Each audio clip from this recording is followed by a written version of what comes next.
Okay. Okay. So this here, after this slide, there is a picture which represents about 50 years, somewhat less, of new developments in new, what I called here, new knowledge acquisition. And so we can call it new sciences.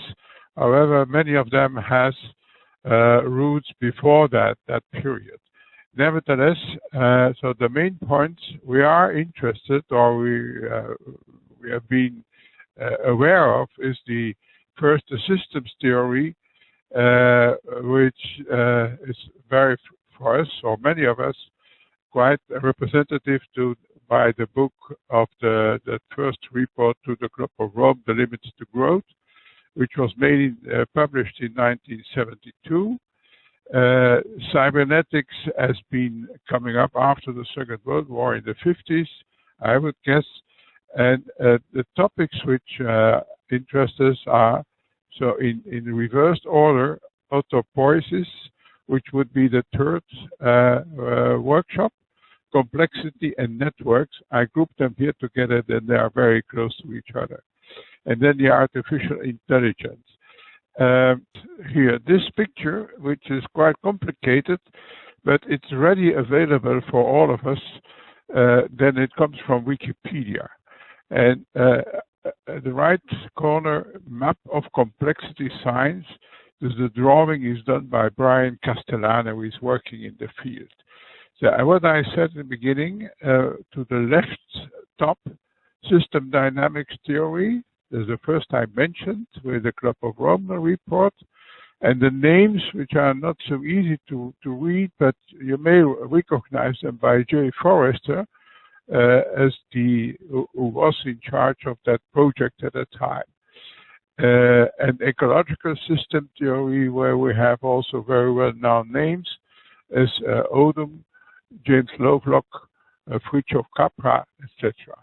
Then we go down a little bit to the complexity science, referring with the link to cybernetics, which I said actually.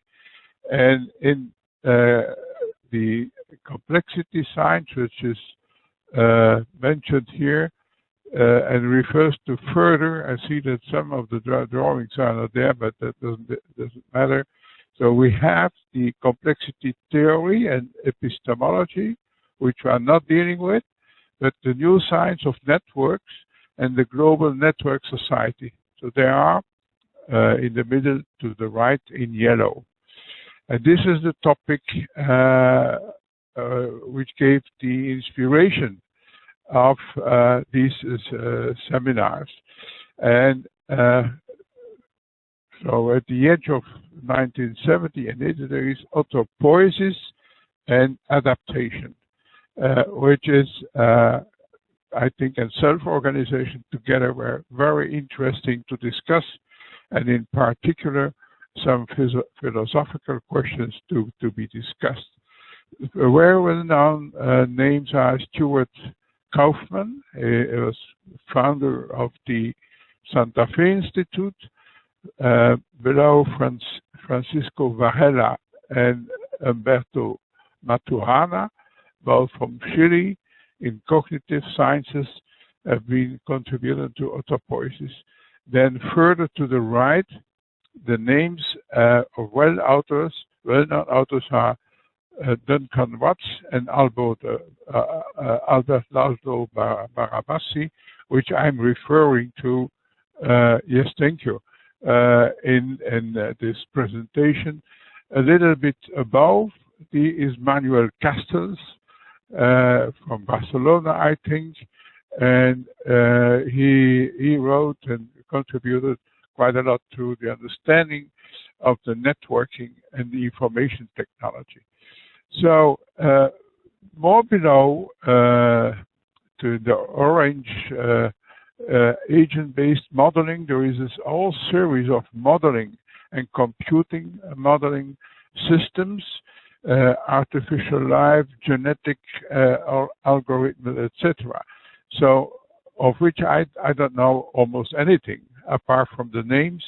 So, and up to now, I've not been considered to organize something around it, but this can be done if there is interest within our academy to address these topics as well.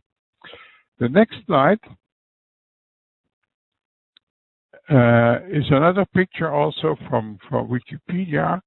And so in the center is complex systems and self-organization over time. And so our initiative lies today for this session and in the to the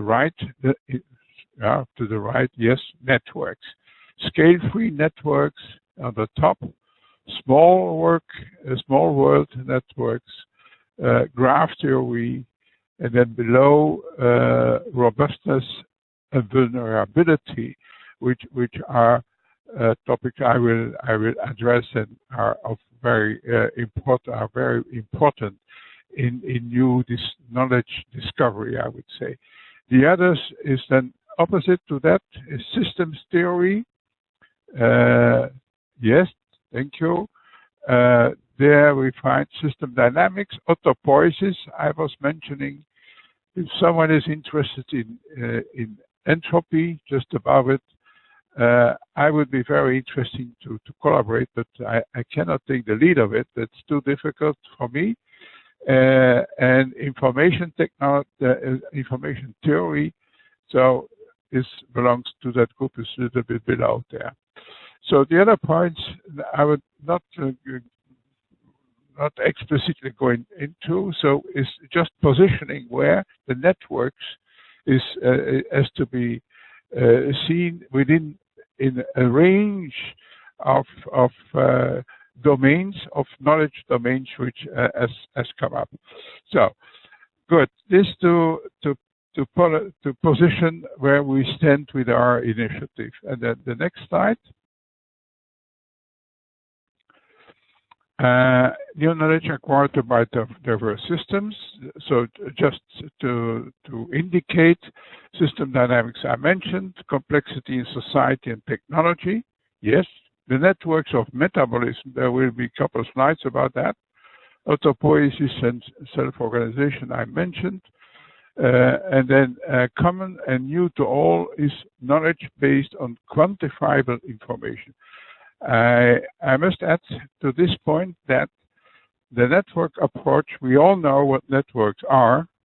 However, the science of networks is highly mathematical, which is, let me say, an argument for the serious approach, but makes it difficult for, let me say, the general public. So knowledge-based in brown, knowledge based on quantifiable information. And so there is a current initiative starting, and so where that question is essential, do we have the data and enough data and reliable data? Then to the next, that's the new knowledge. Next slide. Expectations of these new application domains. Maybe some exist, but I'm not aware of it. So I raised the question, if knowledge science or network science would have been known much better, maybe we could have better analysis about the finance and the monetary systems of today and the problems we have. Then I mentioned the governance for large organizations. I know that one company, smaller company, is doing a research, or has been asked to look at the complexity of the network within the United Nations.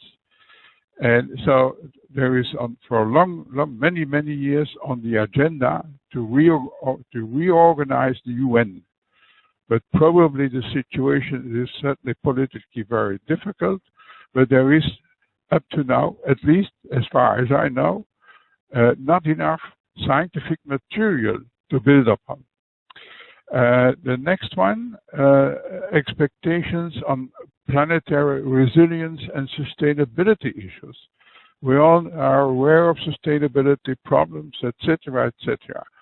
And so many proposals have been done. However, there is no global look on the interlinkage of the different domains who are playing a role in the sustainability, the long-term sustainability issue. And then the last one, but there are certainly more than that, is planetary food analysis. So we face demographic evolution, but there too the complexity is quite large. And I mentioned a few of the topics. I excluded the oceans, which comes into that. So there are certainly there are many fields in which knowledge acquisition and additional knowledge would be useful for further improvement, let me say, or guiding the understanding of what's going on. Okay, next one. This picture is an evolution. So I gave the reference down there over time. So on the different steps of our human society as large, and at the end, that's what I found interesting. That is that we have evolved from, let's say, more or less hierarchic systems and the thinking of companies. I've worked in a German company for many years, so I know what hierarchy means. Yes.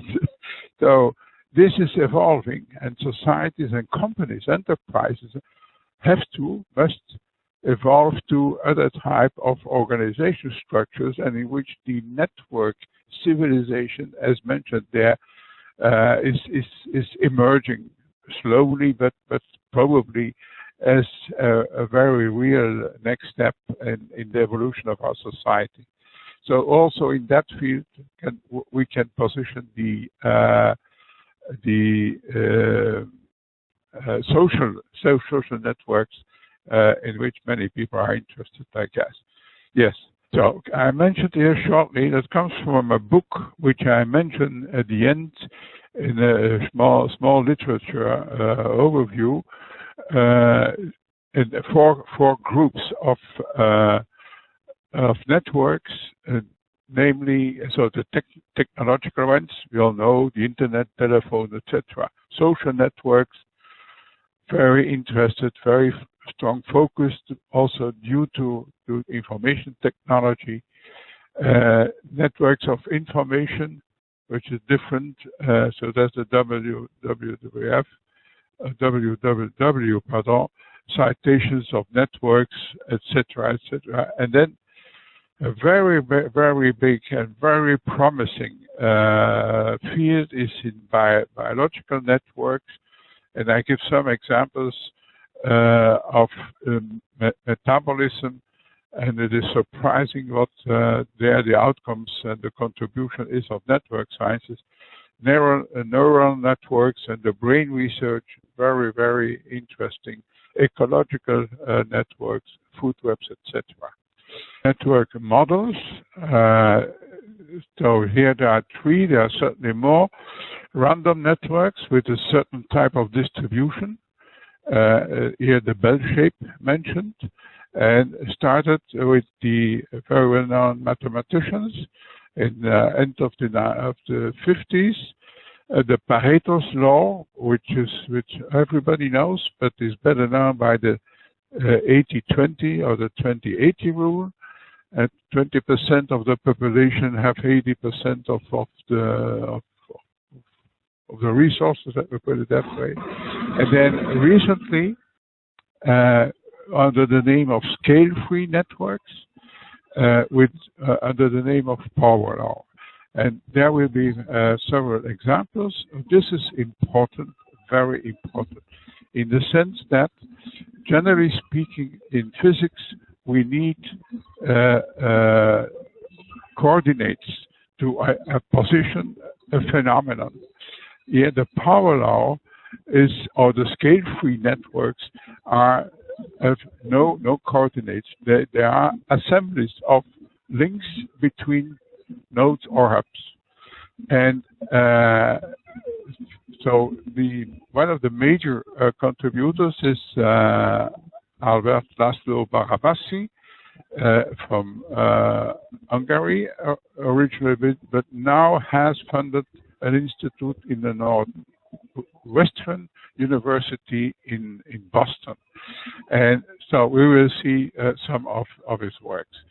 So we have the kinds of networks and the models which are behind it. This picture is with the reference is the internet or part of internet representation. When you look at that, this is spectacular, but one would expect that the movements, information movements flow through that network would be some type of random, yeah, by hazard. And this is not at all the case. And I come back to that. That's the most important, I think, I feel, but also applicable to other domains. Yeah. The next presentation. So this is another. So here the graph at the right, top right. This is the random or the Poisson the distribution, and which is not the case. But there are things missing. And that, and then in the left corner. I see here that is the network representation with the graphical tools. The next one, that's a bizarre, so global network properties, again, random networks, scale-free networks, and hierarchical, with the laws in blue, so the bell shape, and then the two straight lines, which corresponds to the a double logarithmic approach, or yes, both of them. Thank you. These represent actually the power laws, and in one word, we see that K is the number of links. Now the number of nodes in the network, and there's the x-axis. And the y-axis is the number of links. And so we see that very few links, very few nodes have a very high links. So this is close to the y-axis. And so that means that there are a number of consequences coming out of that. So let us go further. This is an example, a drawing example, and the next slide I go to the next slide to go faster. So this here is a cell, a bacteria, drawn the metabolism in the inside of that cell. So this is extraordinarily complex. We know that. This is now the application of the network science reveals which parts are very important, in the sense important that they are very strong linked, as in the straight line I showed you. Very few nodes have very high frequency or are very, very, very high links. And so that means that knowledge is crucial for pharmaceutical research. Which elements are important in the metabolism phenomenon in a cell or in many of the cells. Next one. So here, the three examples, and then I come to the generality. These are three small microorganisms, and so they show similar correlations in their metabolic system. So the first one has no nucleus, the second one well, and are much larger, and the eukaryotes are cells with a nucleus. So apart from that, the diversity, the phenomena, the processes taking place are the same. And here below is written down there, organisms from all three domains of life are scale-free networks. So, okay, next one. That's another presentation. the scale-free nature of protein interaction networks is a generic feature of all organisms, a generic feature. This is a very high extrapolation possible throughout the living world. So a synthesis of what we have shown. Yeah, there's the W, so the internet and the mailbox, the both are scale-free, information networks, and the email social networks. Business in business, scale-free, alliances, networks, and the bio industry is taken as example there. Cellular metabolism, scale-free as well, protein interaction networks as well. So we have there to do, at least with the general law, I don't know if it's the universal one, but it gives the strength of this network science. Yeah, okay, next one. So I'm actually almost through, and this slide has only the objective to raise questions, topics to discuss eventually in this workshop. So just as suggestions, is there someone who can indicate mathematical progress and mathematical progress? Yes. So I have a knowledge of two centers. One is in Belgium, where I'm staying, and the other one is well, there are three actually. There's Barabasi in Northwestern University. There is the Santa Fe Institute in New Mexico as well. And so there are much more. And so some of them are focusing on the mathematics, so they're making progress of the analysis and eventually further laws governing the network. And then examples in the domain of governance, I mentioned the UN, which I know the company or the group, but it's not very reliable at this point. But that is certainly very, very, very interesting if somehow the academy wants to have a foot in the door in these organizations. I'm thinking of UNESCO, for example, as well. But, we have to see if there is a need for it. But anyway, so on governance, financial banking, as I mentioned already, environmental sciences, climate change, yes, there too, sustainability issues, etc.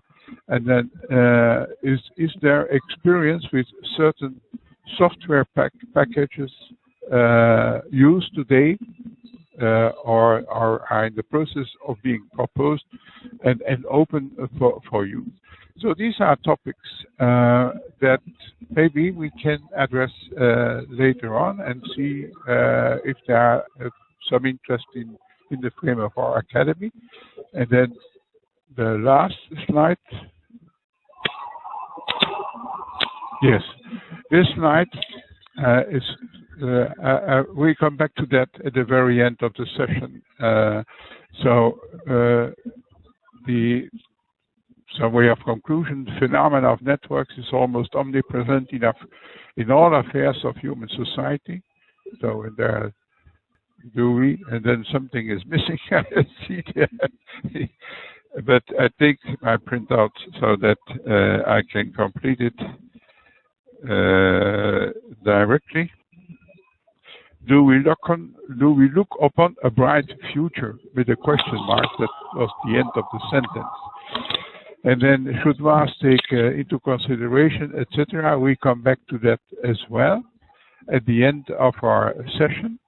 And WAAS being involved could mean and either joining in project of some research institutions, as an example, an idea, or reflecting on applications of the science of networks in the domain of social sciences as sociology, governance, peace initiatives. I don't know, maybe it can be used, network analysis of political situations, geopolitical situations. Probably is done, but not published. And then this workshop will follow by two other, as been mentioned by Gary in the beginning. So the next one would be complexity, and the other one autopoiesis, where that the complexity is somewhat closer to networking.